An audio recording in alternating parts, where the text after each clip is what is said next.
A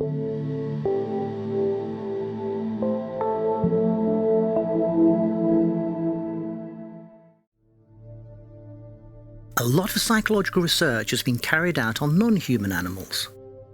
And at one time there were few restrictions on what scientists could do to animals in the name of research. Newman and Lehman turned dogs into alcoholics.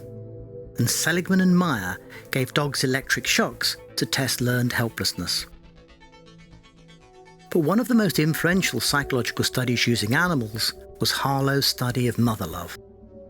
In the middle of the last century, the dominant behaviourist school of psychology thought that the only real function of parenting was to provide food and later discipline. Leading behaviourist John Watson claimed that mother love was irrelevant, possibly even dangerous. But Harlow thought differently.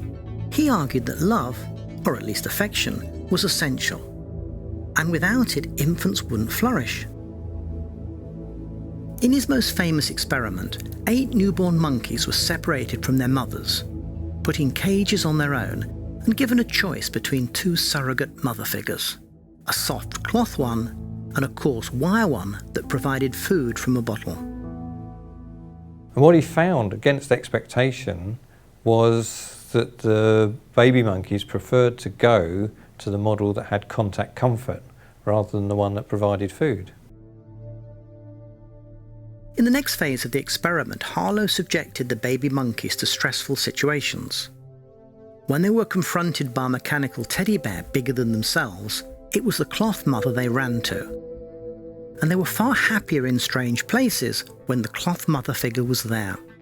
Later studies by Harlow showed that monkeys brought up in isolation without affection had more difficulty gaining weight, and found mating more difficult, and didn't show affection to their own offspring.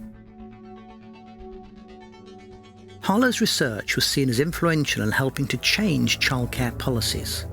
So fostering children became preferred to storing them in institutions called orphanages. Parents were allowed to stay with their children in hospitals. And premature babies were taken out of their incubators to spend as much time as possible with their mothers. But even if we accept that these are benefits, they came at a high price for the monkeys, particularly for those brought up in total isolation in what Harlow himself described as the pit of despair. The use of animals in research is much more tightly regulated today, and this goes beyond ethics to law. Under the Animals Scientific Procedures Act of 1986, which was updated in 2013, experimental research with animals can only be done under licenses, which lay down strictly enforced rules. For example, researchers should always try to find alternatives to using animals. The number of animals used should be kept to an absolute minimum, and there are now strict rules governing the procurement and care of animals. Researchers who break these rules could lose their license and even face imprisonment, but this still leaves open the question of whether a particular piece of research should be done. I think the criteria that would allow animal research now would be firstly that there is no other reasonable way to do the research, and secondly that the benefit from it is really substantial. And this is where the Bateson cube comes in for aiding decision making. It's based on 3 criteria. First, the quality of the research. It should be high quality.